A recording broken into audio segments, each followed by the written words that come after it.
নমস্কার বন্ধুরা, তোমরা সবাই কেমন আছো? আশা করি তোমরা সবাই ভালো আছো। ঝুম্পা ফ্যামিলি ব্লগে তোমাদের সবাইকে স্বাগত জানাই। দেখো সকাল হয়ে গেছে, আমি ব্লগ আরম্ভ করে দিয়েছি। সকালবেলা তোমাদের সঙ্গে একটুখানি কথা বলছি, কথা বলে তারপরে যাব চা করতে, চা খাবো, তারপর রান্না বসাবো। তার আগে চলো একটুখানি মুখে ক্রিম মেখে নিই। গা হাত পা এত টানছে, গা হাত পা কি বলবো। ওয়েদারটা কি বাজে না, একবার ঠান্ডা একবার গরম, ভাল লাগছে না। আর আর ওয়েদারটাও খুব শুষ্ক। গা হাত পা একটু ক্রিম মেখে তারপরে চলো রান্না বসাবো। এত গা হাত পা টানছে যে সকালবেলা ঘুম থেকে উঠে রান্না বসাবো কি, তার আগে ক্রিমটাই মেখে নি ভাবলাম। তো চলো, এসব হয়ে গেছে। দাঁড়াও একটা জিনিস দেখাচ্ছি তোমাদের। এই দেখো, দাঁড়াও, এই দেখো আমার ড্রেসিং টেবিলে সাজিয়েছি, তাই তোমাদের ভাবলাম একটুখানি তোমাদের সঙ্গেও শেয়ার করি। এই দেখো সব কসমেটিক্সগুলো। আমার না খুব কসমেটিক মানে সাজা গোজার খুব শখের জন্য এত কসমেটিক্স আমার। তোমাদের সঙ্গে আমার সাজার ব্লগগুলো আমি একদিন শেয়ার করব। এই দেখো এখানে আমার ছেলের, আমার বরের ছবি। এটা হচ্ছে আমার বিয়ের প্রথম ছবি। আর এটা হচ্ছে আমার বাবা আর আমার ছেলের ছবি অন্নপ্রাশনের সময়। এই দেখো আমার ছেলে কি কিউট ছিল না ছোটোবেলায়। এই দেখো আমাদের সব অ্যালবামগুলো। অ্যালবামটা না ভিতরের দিকে ঢুকে গেছে। এখানে একটা অ্যাকোরিয়াম বসাবো, এর জন্য এই জায়গাটা ফাঁকা রেখেছি। আর তোমরা তো ঘর গোছানো দেখেছই। এই সবভাবে এরমভাবে এইখানে ঠাকুর বসাবো। ঠাকুরের সিংহাসনটা করে রেখেছি, ঠাকুরটা আজকে বসাবো। এই যে বিছনা ফিছনা সব গুছিয়ে নিয়েছি। গুছালে আর কী হবে, গুছালেও এরকম মনে হয় যে অগোছালো অগোছালো। আমার বর দুটো ডাব এনেছিল আমার জন্য আর ছেলের জন্য। সেই ডাবগুলোকেই ভাবছি কাটবো। একটু জল নেই জানো ডাবগুলোতে। এত টাকা দিয়ে এনেছে ডাবগুলো, মোটেই জল নেই। হাফ গ্লাসেরও কম জল, এত কম জল। পুরো ঠকিয়ে দিয়েছে আমার বরকে ডাবগুলো। যাই হোক চলো ডাবগুলো খাই, তারপরে চা খাবো একটু পরে।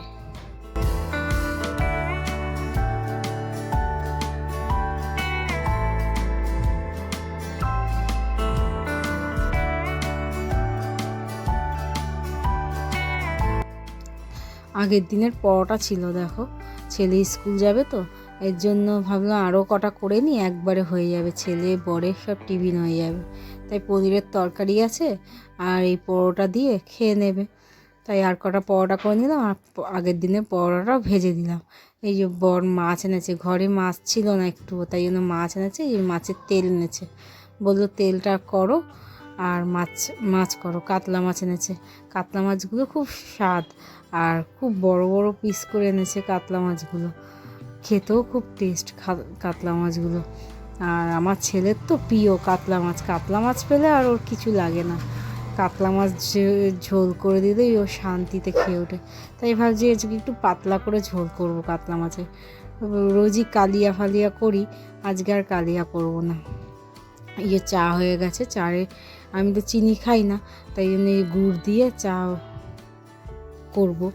তাই গুড়টা মিশিয়ে নিচ্ছি। গুড়টা মিশিয়ে তারপরে মাছটা ধোবো। মাছটা ধুয়ে এসে তারপর চা খাবো। চাটা তত সময় ঠান্ডা হোক। এই যে মাছটা ধুতে বসে গেছি। মাছের আঁশগুলো ছাড়িয়ে দেয় না, এত বিরক্ত লাগে। আর ছাড়িয়ে দিলে পুরো মাংস শুদ্ধ মাছের কেটে দেয়। এর জন্য আমিও বারণ করি, ছাড়াতে হবে না, আমি বাড়িতে গিয়ে ছাড়িয়ে নেবো। কিন্তু এত বিরক্ত লাগে মাছের আঁশগুলো ছাড়াতে। দেখো চিকুমবুড়ি আবার মুখ বাড়িয়ে বাড়িয়ে খাবে, জন্য দাঁড়িয়ে রয়েছে।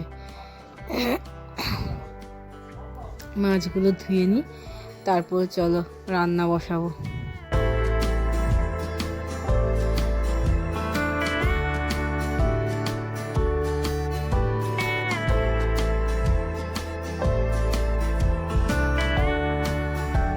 চা করেছিলাম, ওই দিয়ে আমি পরোটা খেয়ে নিলাম। আমার পনির তরকারি দিয়ে খেতে ইচ্ছা করলো না, ভাবলাম একটু চা দিয়েই খেয়ে নিই পরোটাগুলো। মাছগুলো ধুয়ে রেখেছি, চাটা খাওয়া হয়ে গেলে তারপরে মাছগুলো রান্না বসাবো। অনেক বেলা হয়ে গেছে, আবার ছেলেকে নিয়ে স্কুল যেতে হবে, এর জন্য চাটা খেয়েই যে রান্না বসিয়ে দিয়েছি। মাছের ঝোল করবো আর তেলটা ভাজা করবো আলু দিয়ে। এই আজকে রেসিপি করবো। আজকে অল্প রান্না করবো, যেহেতু ছেলেকে নিয়ে স্কুল যেতে হবে। আমি ভাবলাম অল্পের মধ্যেই সারি। আর মাছটা তো বেশি কষা কষাও করবো না, একটু ঝোল দিয়েই মানে একটু অল্প পাতলা পাতলা করে করবো এর জন্য। আর অতটা মশলাপাতিও তেমন কিছু করার নেই। এই যে মাছ ভেজে রেখেছি, আলুটাও ভাজা বসে দিয়েছি ওই তেলে। মাছ নামিয়ে তারপর পেঁয়াজ অল্প একটুখানি হাফেরও কম পেঁয়াজ দেবো। আদা রসুন তো দেবো, রসুন তো দেবোই না, আদা জিরা বাটা দেবো আর টমেটো, এই দিয়ে পেস্টটা করে নেবো অল্প করে পাতলা করে। এই যে সব গুঁড়ো মশলাগুলো দিয়ে দিয়েছি, নুন হলুদ আর শুকনো লঙ্কা গুঁড়ো দিয়ে দিয়েছি। দিয়ে এবার কষিয়ে নেবো, কষিয়ে জল ঢেলে দেবো। একটু কষে নিই, তারপরে জল দেবো। এই দেখো জল দিয়ে দিয়েছি, দেখো গঙ্গা যমুনা করে দিয়েছি জল দিয়ে, এত জল দিয়েছি। একটু ঝোল ঝোল করবো বলে এত জল দিয়ে দিয়েছি। আলুগুলোও তো সিদ্ধ হবে বলো। যাই হোক, এই দেখো এইদিকে আবার আলু ভাজা বসিয়েছি, এটা হচ্ছে তেল করব। এই আলু ভাজার মধ্যে পেঁয়াজ দিয়ে ভালো করে কষিয়ে তেলটা দিয়ে দেবো, দিয়ে নুন হলুদ দিয়ে ভালো করে ভাজা ভাজা করব ওটা। আর এটা হচ্ছে ফুটিয়ে গেলে এই যে মাছগুলো দিয়ে দিয়েছি, মাছগুলো দিয়ে আর একটু ভালো করে ফুটিয়ে নেবো। আলুগুলো সিদ্ধ হয়ে গেলে নামিয়ে দেবো ঝোল। আর এইদিকে আলুগুলো ভাজা হয়ে গেছে। কড়াইটা এত হালকা, নাড়তে গেলেই পড়ে যায়। আর এক হাতে মোবাইল ধরা আর এক হাত দিয়ে ধরতে পারছি না। এই দেখো নাড়তেই পারছি না, নাড়তে গেলেই পড়ে যাচ্ছে। তাই জন্য মোবাইলটা রেখে পেঁয়াজগুলো দিয়ে দিলাম, দিয়ে তারপরে এই যে আবার ক্যামেরা ধরে আবার তারপর তোমাদের সঙ্গে শেয়ার করছি। এই দেখো মাছের তেলটাও দিয়ে দিয়েছি, দিয়ে ভালো করে একটু নুন হলুদ দেবো, দিয়ে ভালো করে ভাজা ভাজা করব।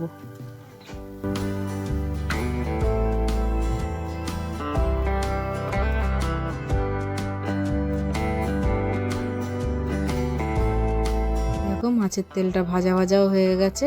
আর এদিকে আমি স্কুল যাবো বলে রেডিও হয়ে যাচ্ছি, তাই জন্য ভাবলাম তোমাদের সঙ্গে একটু শেয়ার করি আমি কেমনভাবে রেডি হয়ে স্কুলে যাই।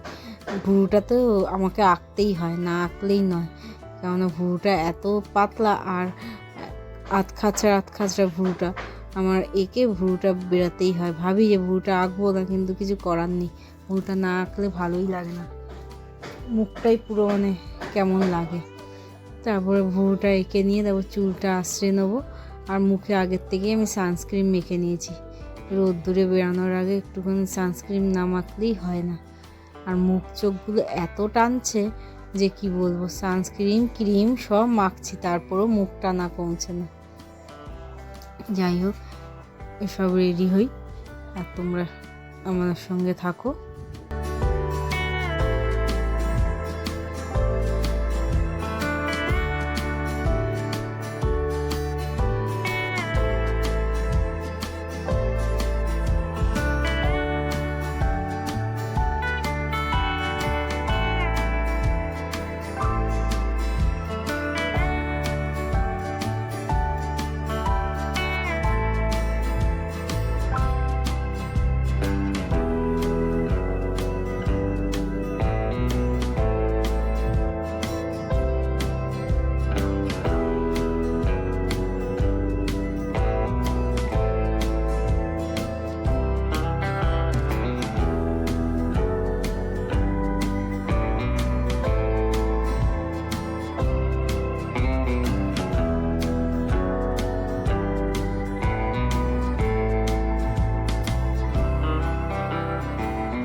দেখো রেডি হয়ে গেছি, তোমাদের সবাইকে দেখিয়ে দিই। এই জামাটা পরেছি, রেডি হয়ে গেছে। এবার ছেলেকে রেডি করাবো। চলো ছেলেকে রেডি করিয়ে নিই। এত বড় ছেলে হয়েছে এখনও পর্যন্ত জামা প্যান্ট পরতে পারে না। দেখো না, উল্টো পাল্টা বোতাম আটকে রেখে দেবে, উল্টো পাল্টা প্যান্ট পরবে, ওকে সব করে দিতে হবে। এর জন্য আমি আগের থেকে রেডি হয়ে যাই, তারপরে ওকে রেডি করাই। নাহলে তো উল্টো পাল্টা রেডি হবে আর আমার কাজটা বাড়াবে। এই কারণে আগে আমি রেডি হয়ে যাই, তারপর ওকে রেডি করাই। রেডি করাচ্ছি আর আমার সঙ্গে গল্প করতে এত বকে আমার ছেলেটা, কি বলবো। বকে বকে আমার কান মাথা এক করে দেয়। এই দেখো না, যত ওকে জামা প্যান্ট পরাচ্ছি তত বকেই যাচ্ছে। সেটা তো শুনবে ওর বকবকানি। দেখি কি হয় না হয়। আজকে কালকে কনফিডেন্স পুরো 8 পাবো, কারণ কি 2 নম্বর ওখানে গেছে ঠিকই, কিন্তু আর কিছু ভুল হবে না, বাকি সব ঠিক আছে। আর কিছু ভুল হবে না, পুরো 8-এ 8 পাবো, মানে 9-10-এ 8 পাবো। 2 নম্বরটা পেয়ে যেতাম গো, আমার গাটা চর্চা করে দিতাম।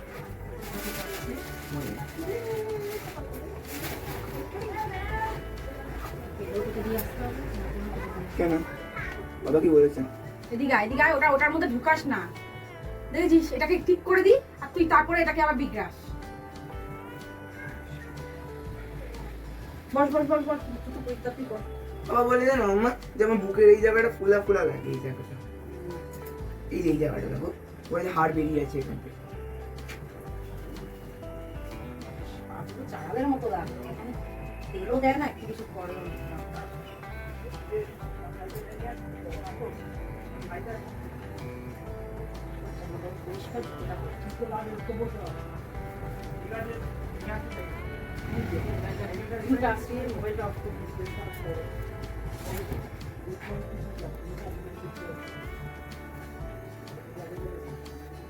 মুছে তো আঁকো জুতোটা আমি।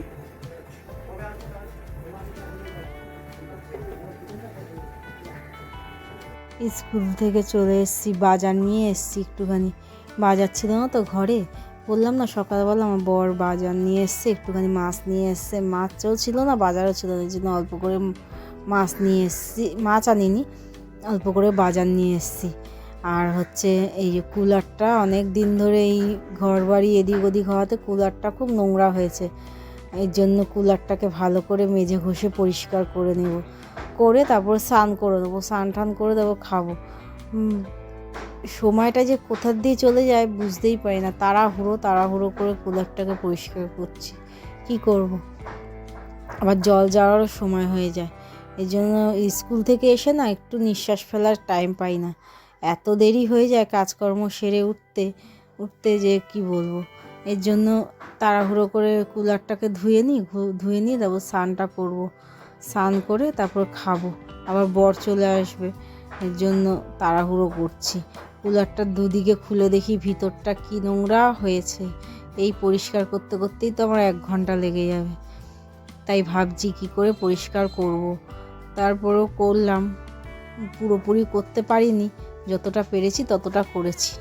তা চলো, এই সব কুলার ফুলার পরিষ্কার করে স্নান ফান করে চলে এসেছি। এই দুটো ফটো না স্নান ফান করে উঠে লাগিয়েছি। ঘরটা ফাঁকা ফাঁকা লাগে এদের না লাগালে। এরাই তো আমাদের মাথার উপর রয়েছে, কি করব। এদের তো এই যে চিকুমকে দেখো না, খেতে বসেছি, ও আমাদের সঙ্গে খাবে বলে, ঘরে ঢুকবে বলে এখানে দাঁড়িয়ে রয়েছে। তাহলে চলো আজকে ব্লগটা এই পর্যন্তই, আবার দেখা হবে নতুন একটা ব্লগে। আমার ব্লগটা যদি ভালো লাগে আমার চ্যানেলটাকে সাবস্ক্রাইব করে দেবে আর পাশে থাকা বেল ঘন্টিটা টিপে দেবে। আর আমার ভিডিওটা বেশি বেশি করে শেয়ার করবে, লাইক করবে, কমেন্ট করবে। তোমরা যদি একটু কমেন্ট করো আমারও ভালো লাগে কমেন্টগুলো পড়তে, তোমাদের অ্যান্সার করতে। যাই হোক, তা চলো আজকের মতো এই পর্যন্ত, আবার দেখা হবে পরের একটা ব্লগে। বিকালবেলা আর ব্লগ করার কিছু ছিল না, এর জন্য আর তোমাদের সঙ্গে শেয়ারও করতে পারিনি। এর জন্যই এই পর্যন্তই আজকে ভিডিওটা। আবার দেখা হবে পরের একটা ব্লগে। টাটা।